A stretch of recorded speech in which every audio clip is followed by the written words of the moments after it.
In the dark shadows, in the white cold, fearlessly we search for knowledge new and old. We drink the strong spirits and read the ancient tomes. The order of the Abracast. We are the brave and the bold. The Abracast. Occult, history, conspiracy, and violence.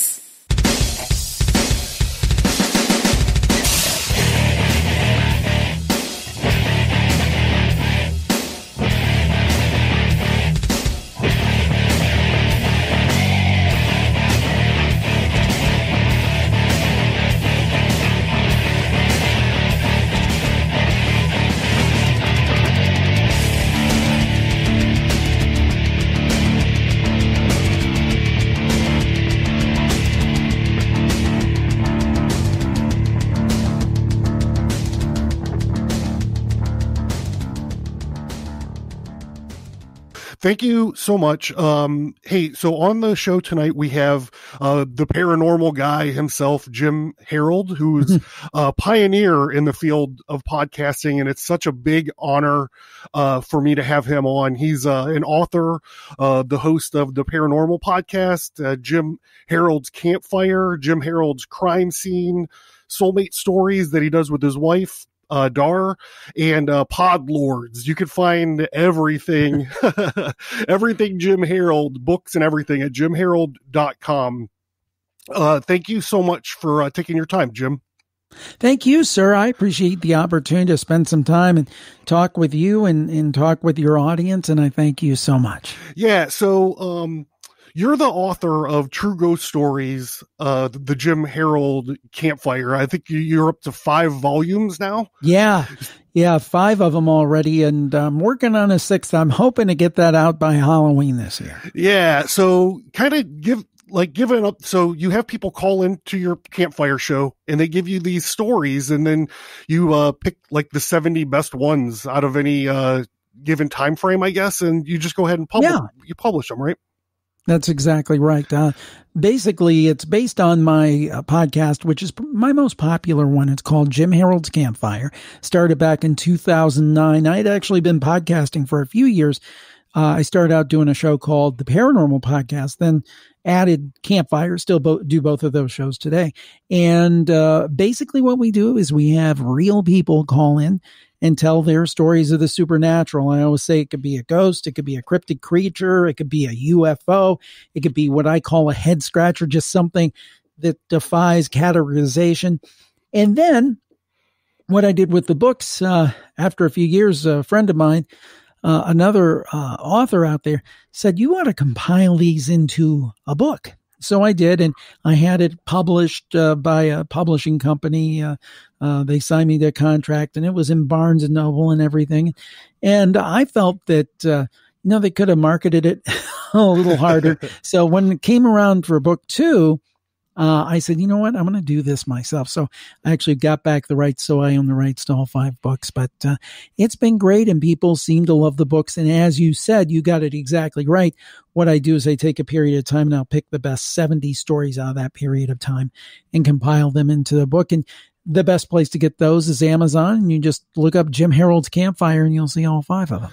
Yeah. So I love your podcast. And one of the things about doing these interviews I've been doing recently is, talking to people who I've been listening to on podcasts for years. So it sounds like, to me, it feels like we're 2 old friends just having a chit chat. So, I just wanted to kind of throw that out there. It's so the weird sort of talking to someone who's in your ears every week. The funny thing is, and thank you for that. That's very kind. And I'm glad that the show makes that kind of impact on people. But I had exactly the same experience from a long time ago. I've been a very big fan of a tech journalist by the name of Leo Laporte. And he was one of the original podcasters and was one of the inspirations. I started in 2005, but I believe he started in 2004 and been on the radio for years. But the point being that I met him the first time last August at a podcasting convention. And the thing is that it's like I know you. Don't you know me? I'm Jim. And you don't know me. But it was just a weird thing because I'm like, I wanted to sit down and buy him a beer and talk, but he's like probably thinking, who is this weird guy? But the point is, I know exactly what you're talking about because I've had exactly the same thing. The tables turned. And when somebody says that to me, that's a huge compliment. So thank you so much for that. And I'm so glad again, the show resonates like that. All right. So let's get weird. Yes, absolutely. So did you, I kind of have a generic starting off point. I usually try to ask if you were raised in like a religious environment or what was it like growing up, at your house, Jim? Well, my parents were of the Christian faith, but they weren't big churchgoers, but that changed for me when I went to high school and, the public schools in the city I grew up in, Cleveland, were on the downslide, and they sent me to this Christian school, and it was heavily religious and kind of like Christian fundamentalist almost. And I started going to church there, so I was exposed to that in my teenage years. I still consider myself of the Christian faith, but I've certainly stepped away from some of those real almost draconian philosophies, at least in my opinion. But I still consider myself of the Christian faith, but I also believe there's a lot of room for the unexplained, the unusual, whether we're talking ghosts, UFOs, and so on and so forth. So that was kind of my story spiritually growing up. The thing that really got me turned on to the paranormal, and it started from a very young age, was a TV show. Now, I'm 50, so people of my age will remember a show called In Search Of with Leonard Nimoy from Star Trek. And I started watching that show when I was a kid, and my interest in the paranormal never waned. That got me going, and it never stopped, and it continues to this day. Do you think that your kind of religious experience growing up kind of helped you open your mind to, these other possibilities as you started looking at this paranormal stuff? Oh, I think so. And I'll explain this to you. I speak to sometimes friends of mine who are in the Christian faith, and they'll say, well, I don't believe in all this supernatural stuff. And then I think to myself, well, wait a minute. You believe that Jesus died and rose again and was resurrected and died for our sins and so forth. All that stuff is supernatural. Right. So, yeah, I think, and I did find that I always found that the people that were interested in religion were also interested in some of the occult stuff, but it was always kind of done in whispers. Yeah. But I think if you open your mind to the idea of something other than just materialism, almost automatically, you're going to be interested in a wide range of stuff. Yeah, I always think it's weird, like when you talk the Bible to some people and they're like, they have that sort of view where they take the scripture, but they kind of wash the supernatural part out of it. Like that's the fun stuff for me, And again, I don't want to criticize anybody's faith. I'm a firm believer that, there's people who are religion is bad. Well, I don't think that's necessarily the case. Can religion be bad? Yeah. And so can, like a car, if you, if you misuse it and hurt people through an accident or drunk driving or something like that. So I'm not one of these people that says religion is bad. Certainly people have misused it, various faiths, to justify things that are not really justifiable. But I don't view Christianity or religion as a bad thing, at least in my book. Yeah. So, hey, just before, I know we kind of got started, but I'm from Elyria, by the way. Oh, cool. Yeah. Right down the road. Yeah. I saw you posting about Superhost the other day and I was like, yeah, man, geez. Like, I drew Superhost, the Godzilla comic book, like when I was 6 years old, and he flipped it and like did all the pages on to the camera. Yeah. It was really cool. I don't know where your audience is from, but if anybody's listening outside of the Cleveland, Ohio area, in this region, there was a great, back in the day when we had these Godzilla movies and spooky movies, you would have these horror hosts. And one of them was a gentleman here by the name of Marty Sullivan. His nickname was Superhost, and he was tremendous. He was hilarious. And the funny thing is that the guy was like a booth announcer, and because I worked in broadcasting, I'm a bit of a what's the word I'm looking for? I'm a bit of a broadcasting nerd, so I know this stuff, but this guy was also an announcer and a newsman. So on the weekend, he'd be like, hey, give me my shoe. And then he'd be, well, President Carter today announced the, I remember seeing ahead. him. I remember seeing him doing like the straight newscast and just being perplexed, like as a kid, being what is the deal with that? President Carter today announced the Iranian hostages will be coming home. Yeah, but show me Godzilla. Yeah, exactly. And the Cleveland area, and I don't know how much of your listenership is based in our area because I'm from the Cleveland area. That we were very blessed with horror hosts. Now, before my day, you had Ghilardi. And then when I was real little, we had Houlihan and Big Chuck. Yep. And then we also had Big Chuck and Little John. And we also had the Ghoul, who was like the guy who followed Ghilardi. I mean, kind of picked up the mantle of Ghilardi, Ghilardi, if people don't know, and I'm sure you know this, was actually Ernie Anderson, who was the voice of ABC for many years. And he used to say, and I can't do it justice, but he'd say, Love Boat. So anyway, we got a little tangent. I love talking about that stuff. Yeah, cool. So I was hoping that you could get into Campfire 5. And you could tell us a couple of the stories that you could find in that book. Well, I don't have the book in front of me, but can I just tell you a couple stories off the top of my head? And the thing about Campfire 5, Campfire 1, 2, 3, 4, and 5 are very similar. Okay. So the stories you hear in one of them will be very indicative. So I'm just going to, if it's okay, I'm going to pick out a couple historic stories that really kind of explain what it's about. So I'll tell you my all-time favorite campfire story. And this one is an absolute classic. It's called the Roadhouse Saloon. Have you ever heard it? No. Oh, good. All right. So anyway, I think this is in maybe the second book, I think. Anyway, basically, there's this woman. Her name is T.I., and she lives in Michigan, but the story came from when she was up in Wisconsin visiting. And her and a friend went to watch a band play at a bar. And this was late at night, and they closed the place down. And they were talking with the band and stuff, and they left. And they had about an hour to go to get back to where they lived. And it was a very rural area. And if you know those 2-lane roads, that kind of thing, very dark at night and spooky. So anyway, T.I. tells her friend Bob, hey, I kind of have to, the call of nature is calling upon me. And he said, well, there's always the bushes. And she said, no, just drive fast. So anyway, and this is a little bit lengthy story, but the payoff is worth it.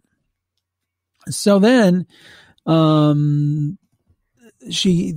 were going along, and on the left-hand side of the road, they see this red glowing neon.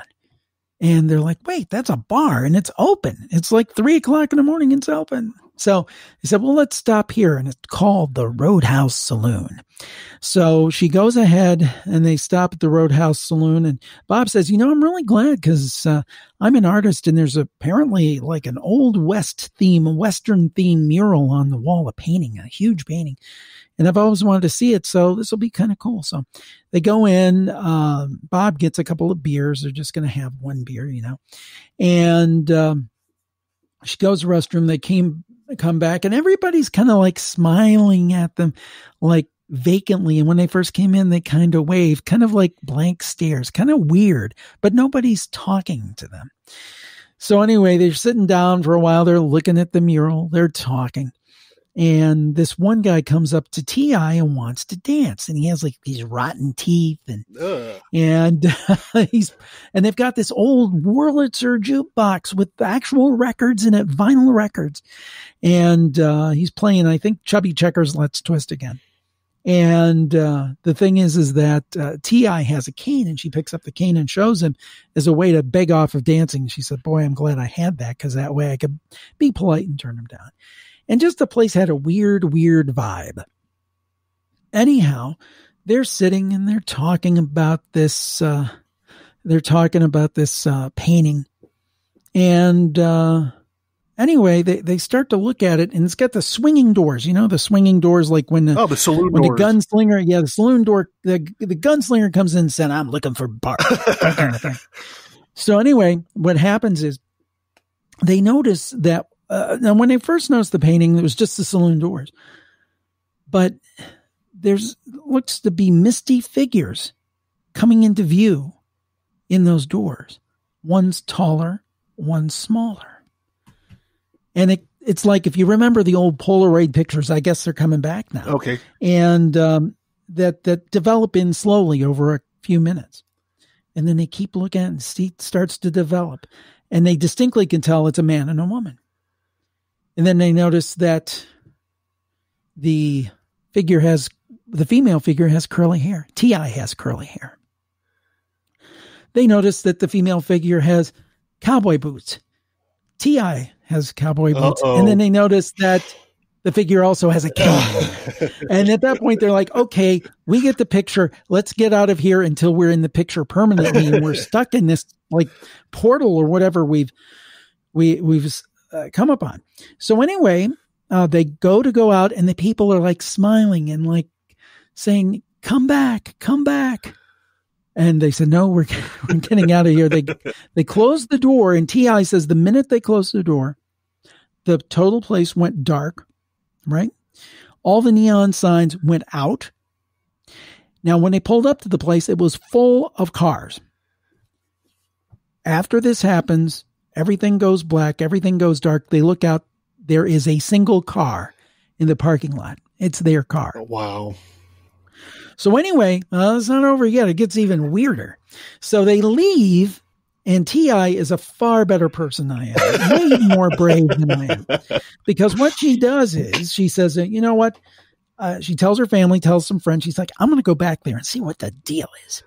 So she goes back with a friend a night or two later. It's about 8:00 at night. She said, I wasn't going to go 3:00. Right. So anyway, they go. There's nobody in there except a woman behind the bar. And T.I. says, hey, I was in here the other night. You know, where's that bartender that was behind the bar? And she says, and T.I. describes him, said, no bartender like that here. It's just me and my elderly father. And then T.I. notices there's a jukebox there, but guess what? Doesn't play records. It plays CDs. Of course. And guess what is not on it? Chubby Checker and Les Twist again is nowhere to be found. With that, T.I. says, well, I don't know what happened, but I'm getting out of here. She got out of there, and that is the story of the Roadhouse Saloon. Yeah. Okay. So, what alternate dimensions? I mean, what do you make of it? Yeah. I do wonder about that question of alternate dimensions. And I've actually talked to T.I. in person. And I believe that she's being truthful with her story. Now, granted, it is an incredible story, and I can understand people saying, I don't buy that. But I've met the woman, I've spoken to her face to face, and I believe her. Here's the thing. I believe that our reality is weirder than anything that we can imagine. There's questions if we live in a simulation, if we're in a multiverse, we're in another universe, and you've been podcasting since 2005. I may be a newer podcaster. I'm interviewing you. There's all possible permutations is one theory. Now, I don't know if that's true or not, but I do think Plato had the allegory of the cave where there's a man chained to a cave, and all he can see are like the shadows of a fire that's built, and it's the flickering on the wall. And he kind of constructs this worldview based on just those flickering flames, those shadows he's seeing. And I wonder if we're kind of like that we're so far off the mark. I mean, sometimes I think we think we're so clever, and we are very clever in many ways. The technology, what we're doing right now is so cool that we can do this.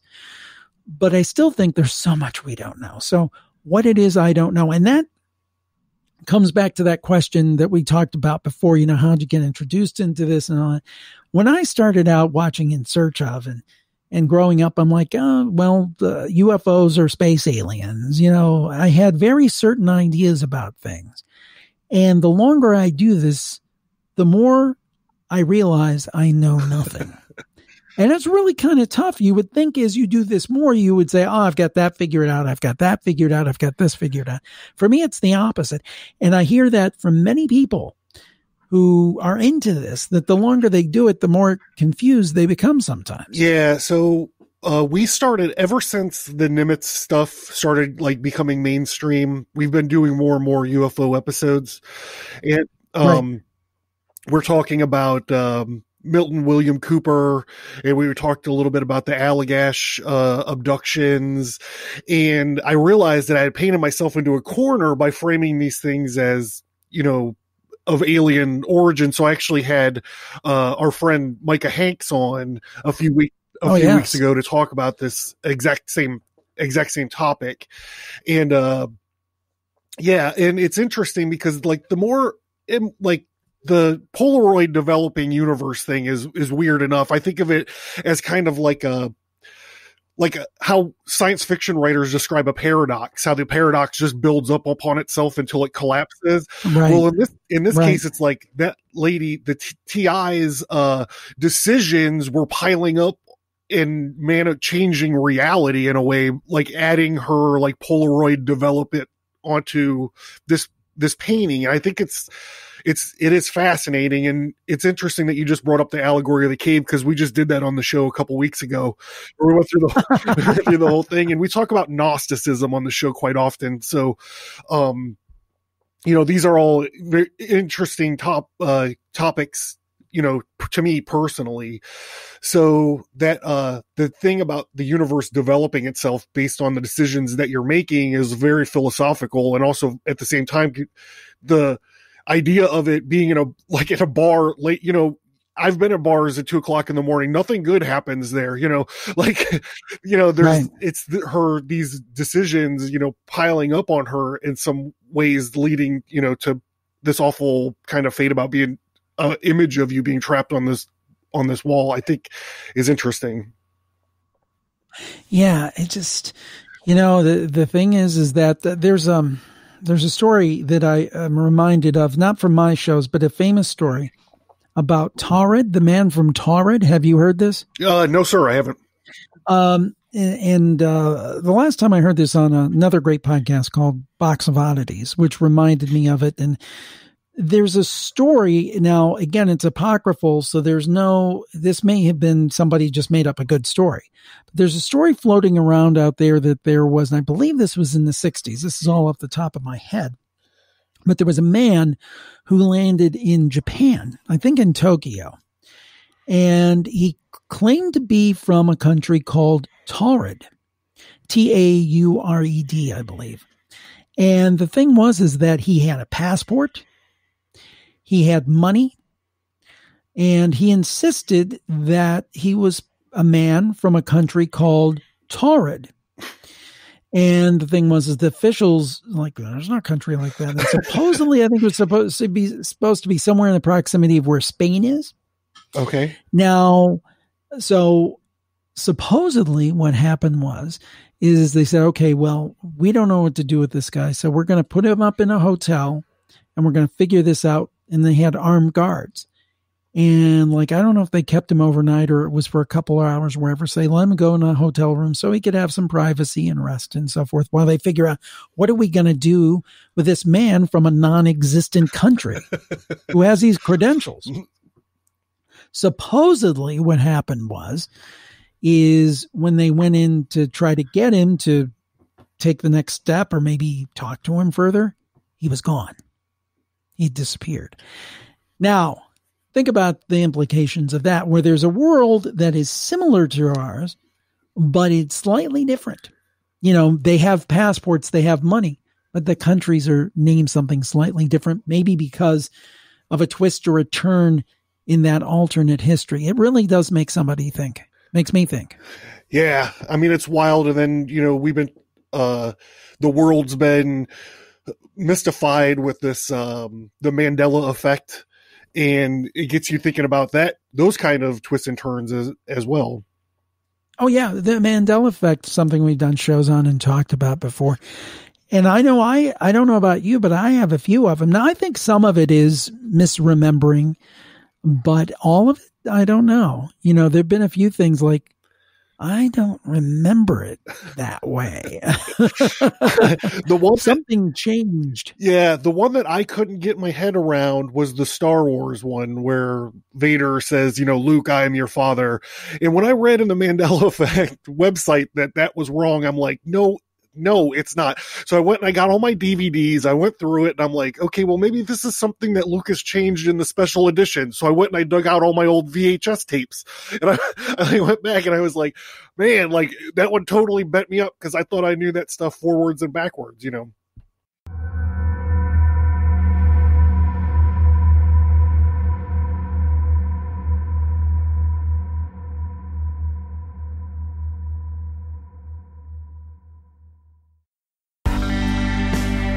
Learn more at abracast.com. Get bonus content by signing up for the mailing list.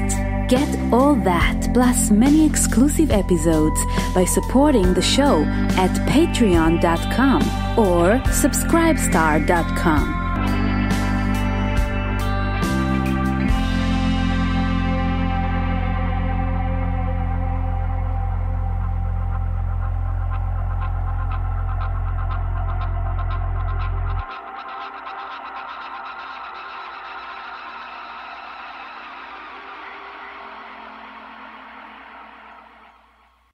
Yeah, I think one of them that got me was the comic Sinbad.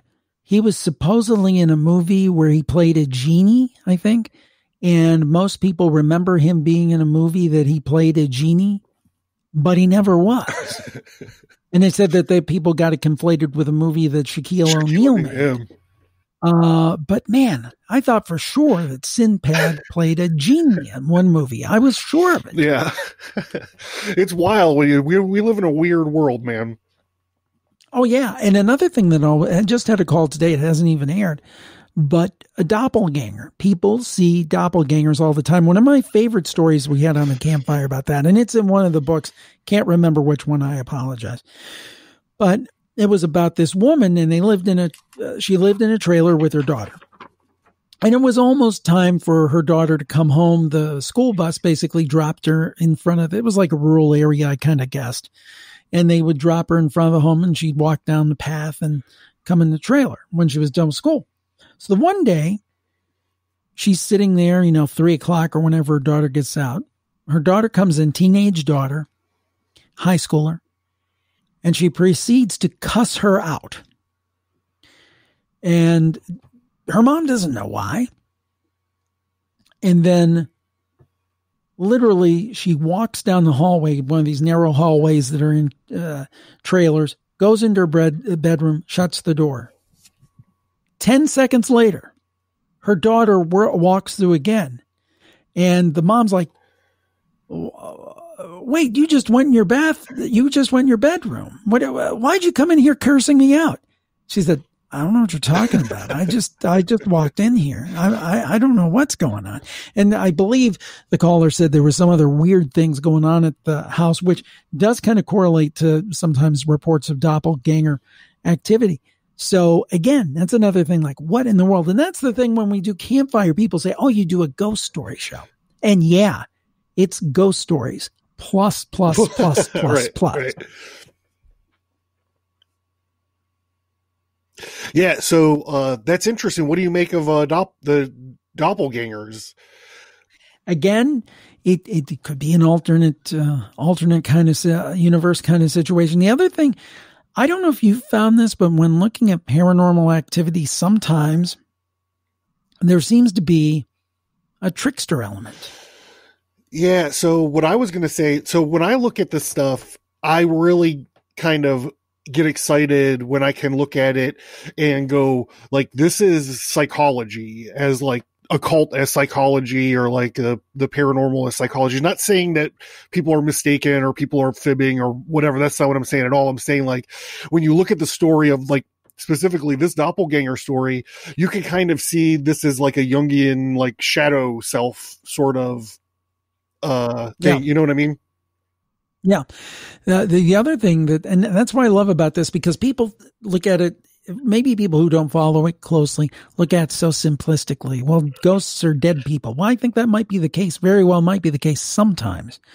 But I think other things happen that are just beyond credibility. And sometimes I think that the paranormal visits us in very subtle ways. I'll give you an example. It's an example that happened to me.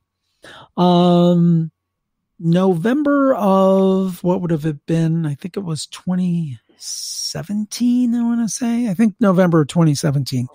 I was on a paranormal cruise. It was Micah Hanks, my buddy, who was one of the speakers. I was one of the speakers. The late, great Rosemary Ellen Guiley, who we lost last year, which that was just a tragedy. Yeah. One of my favorites. Maybe my favorite guest of all time. Her and Brad Steiger were, both of them have departed, but both were two of my favorites. But anyhow,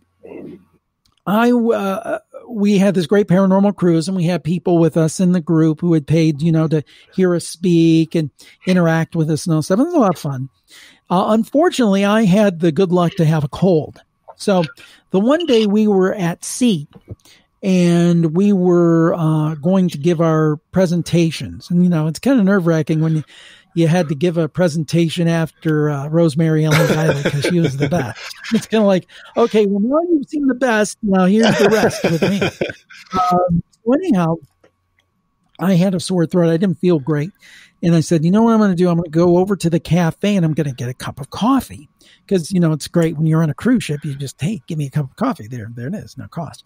But anyway, so I was going to go, and you had to walk through. They had a really nice kind of conference room for business type stuff. That's what we were using.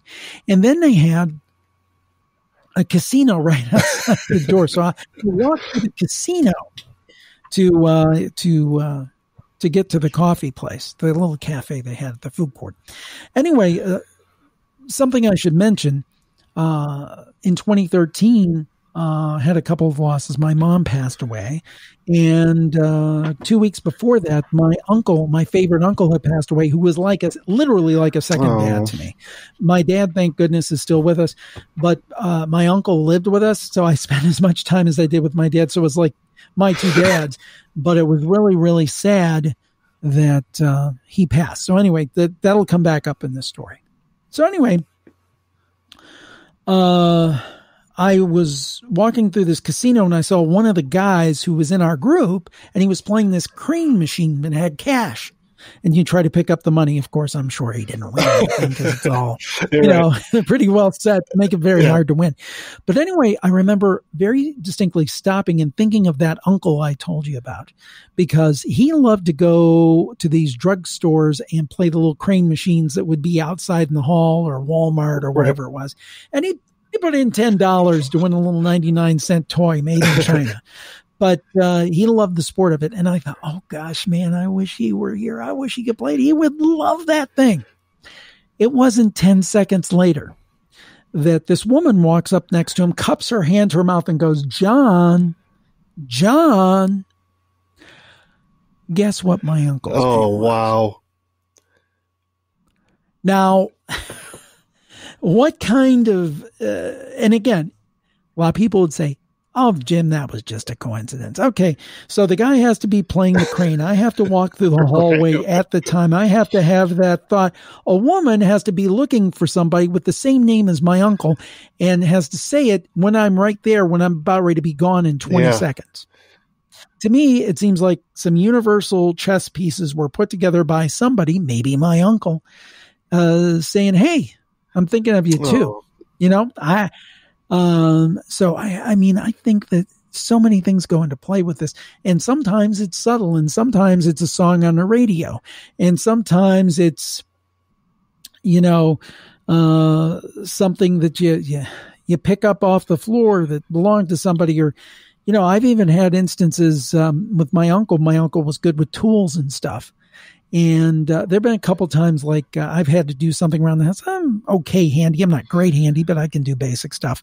And I was trying to figure out how to do this. And I'm like, John, tell me what to do. And I didn't hear a voice or anything, but it was just like, well, you got to do this. I just like felt these directions almost. And I had no problem with it. And I just remember 2 weeks ago, there was something here. I needed an Allen wrench, if folks know what an Allen wrench is. And I have tools, but I got to admit, I'm messy with my tools. So I'm like, oh, I don't want to bother with this now. But my wife and my daughter, my youngest daughter, were after me to do this. I'm like, I better do it. So anyway, my tool bench is a total mess. Everything's everywhere. And Allen wrenches, this was a small Allen wrench. So I figure I'm going to be down there a half hour looking for this. I kid you not. I go down to that tool bench. Right on the corner is a small pack of Allen wrenches. And that, by the way, many of those tools belong to my uncle. And right on the corner was that little set of 6 Allen wrenches, and the one I needed, the exact size, was in there. Wow. So it's like, first of all, my condolences for your loved one. Well, yeah, we all lose people, and it's been several years. It's, but when somebody's that close to you, they make a mark on you. Yeah.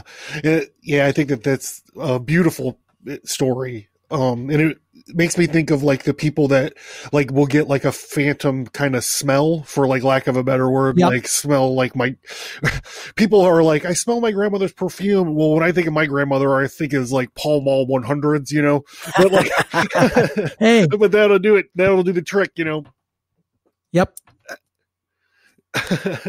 So, yeah, that's true. And I think that those on the other side sometimes speak to us in ways they know that we'll get it. You know what I'm saying? Yeah, it's like a 100% personal, objective experience. I got to tell you one more that happened to me. And again, I'm not one of those people that sees full body apparitions. The really wild stuff doesn't happen to me, but I have subtle things. Maybe 2 years after my mom died, I was at a dollar store of all things. I laugh because sometimes people say, "Oh, you're a big podcaster." And one guy got really angry with me, and he's like, "You're a millionaire and you can afford all this equipment." And I was like, "I don't think I'm a millionaire." Last time I checked, unless you know about some bank accounts I don't know about. But so just to tell people, I was shopping in a dollar store, so that can kind of I'm just like a middle class guy. But anyway, I saw this woman who looked remarkably like my mom. She had glasses the same as my mom, a hairstyle my mom would wear, probably about 10 years younger than what my mom was when she passed. But this woman looked so much like my mom that if I had seen her, if I'd been at a store and I saw this woman out of the corner of my eye and my mom I should say, if I'd been in a store with my mom while she was living and I saw this woman, I might have mixed the two up if I were just like looking out my peripheral vision or something. So anyway, that was weird, but hey, they say we talked about doppelgangers, but everybody has a doppelganger. Well, anyway, what happened is I'm getting my stuff. I think I needed some office supplies like envelopes and stuff. And I go in line, and lo and behold, this woman is in front of me. And she turns around to me after a minute or two while waiting. She has a bottle of Pepsi. And she said, "Could you open this for me?" And I'm like, "Sure." But how weird is that? I'm 50 years old. I mean, at that time I was 45 or whatever. I'd never have anybody turn around and ask me to open a bottle of Pepsi for them. And I think that was almost like my mom saying, "Wink, wink, I see you." And maybe somehow she inspired this woman to say, "Hey, this is really tight. Now let's see if this guy behind me, this schmuck behind me will open it up." So, I mean, I really think that our loved ones throw us little winks like that. So, okay, well, you have told me a couple of really personal stories, and I was hoping that you would indulge me and let me tell you my campfire story. Oh, please do. Okay. So this is like 1.5 to 2 years ago. Okay. And we need a little bit of background. When my wife was in college, she sculpted this, like a Mexican skeleton statue with a Pope hat. They call it a mitre. Okay. Are you familiar with this kind of statue? Yeah. Now that you mention it, I think I know what it is. Yes. Okay. So this thing is like 1.5 feet high. So it's not like a little thing. So it's always tucked away somewhere on a bookshelf or in a countertop somewhere. So it's omnipresent. Okay. the other bit of background is that my wife is bipolar. So she's on all kinds of meds, and she has a sleep disorder. So she's on all kinds of meds for that. She could just sleep all day long, and it's like this deep sleep. Sometimes I feel like she has like her own like dream life, like like away from like her daytime life. Yeah. She'll laugh in her sleep, she'll talk, she'll mumble and stuff. Sometimes it's like she's swimming in bed, like but on the flip side of that, I'm an insomniac. And when I do sleep, it's always very light, easily interrupted sleep. So one night I'm sleeping, and then suddenly in the middle of the night I wake up. It's pitch black. I have sleep apnea, so my CPAP machine's like hissing in the background, you know. And next to me, lying totally still, I hear chanting. She says, "Hey, Wataheo, help me, please. Hey, Watateo, help me, please. Hey, Watateo, help us, please." And I'm sitting there in the dark, and I'm like, kind of freaking out. I'm listening to my wife, like chanting, like she's like praying to some unknown god in her sleep, you know. And I sit upright, and I'm like trying to focus and pay attention so I can figure out the words that she's saying, because it sounds like a weird word. And she continues, you know, "Hey, Watateo, help us, please. Hey, Watateo, help me, please. Hey, Watateo, help us, please. Hey, Watateo, help me, please." And she went on and on like that. And eventually she quieted down and, you know, went back under, I guess. And I laid there just wondering about the situation, you know, like what the heck just happened. And eventually I zonked back out.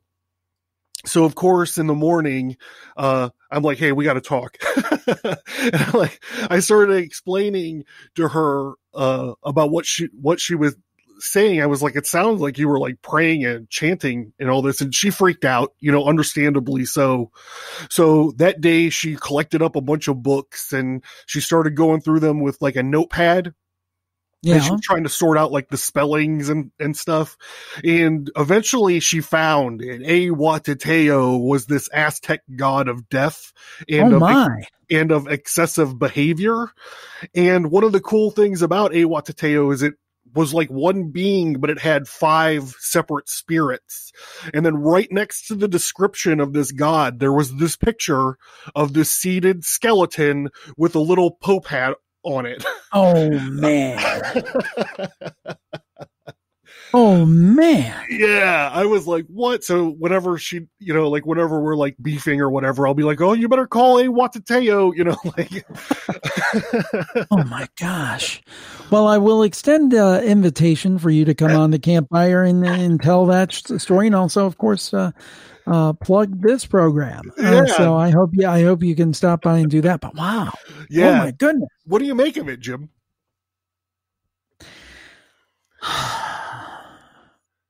I don't know. You know what it reminds me of a little bit is, have you heard of the quote fictional writing, the Wreck of the Titan? Oh, is this the book that came out before the Titanic? The Titanic, yeah. And it was the Titan. It was almost the same width. They said something like it's unsinkable. All these things that were the same, but it was written like 10 or 15 years before the actual wreck of the Titan. I mean, the wreck of the Titanic. And the thing is that now you said she created a statue like that. What was it? Because did you say taking a class, or why was she creating that statue? I believe it was when she was in college. I could be wrong about that, but she's like a Wiccan, so it's always like there's always like Day of the Dead skulls and stuff around, right? You know. So I think it's just a popular motif for her. Yeah, but maybe somehow that future communicated back to her in the past. I think of another mind bender. I don't know if you've ever looked into retro causality. Have you ever looked into that? Yeah, retro causality. That's different than a time slip, right? Yeah, basically, I think the theory of, and I want to do a full show on this, the idea of retro causality is like we're here now, and by our thoughts and actions now, we can affect things in the past. And that's totally counterintuitive. Yes. But there it is. Yeah. Yeah, that's wild. Like, so like she sees the picture of the, which inspires her in the past. Yeah. Oh, wow. That's some like Doctor Who level. Yeah. Stuff. Mind blown. I do my best. Yeah. Hey, Jim, thank you so much for coming on. I know that I'm running short on time with you, so I want to totally respect that. Do you want to throw out some plugs, what you got cooking? Yeah, the main two shows I think your audience would be interested in are the Paranormal Podcast and Jim Harold's Campfire. You can find that at jimharold.com. That's JIMHAROLD.com, or wherever you listen to your podcast, Apple Podcasts, Spotify, we're on all of them. Also, certainly you can check out the Jim Harold Campfire books on Amazon, very easy, or you can go to jimharoldbooks.com for all the links. And first and foremost, I would just invite people to listen to the podcasts. We have a Plus Club, we have different things, but I don't lead with that. I just like people to listen to the free stuff. We always have at least 2 new free shows coming out every week that are available, and people seem to love them. If you love spooky stuff, I think you'll love the Campfire. And I also hope you like the Paranormal Podcast, but usually I lead with the Campfire because that one seems to get everybody. I hope they'll listen. I want to thank you for being so kind with your time. And as I said, I'd like to invite you on Campfire so you can tell that story, because I thought that was pretty wild. And again, thank you for your time. It's been a lot of fun to talk, especially with a fellow host from the Northeastern Ohio area. Yeah. So again, I just want to thank you for your time. And thank you for everything that you've done. And thank you for the hours of time you helped me pass telling these great stories and talking about this paranormal stuff. I do feel honored to have you on the show. And thank you. Hopefully we could do it again sometime. Absolutely. And the honor has been all mine. And stay spooky. All right, Jim. Thank you very much.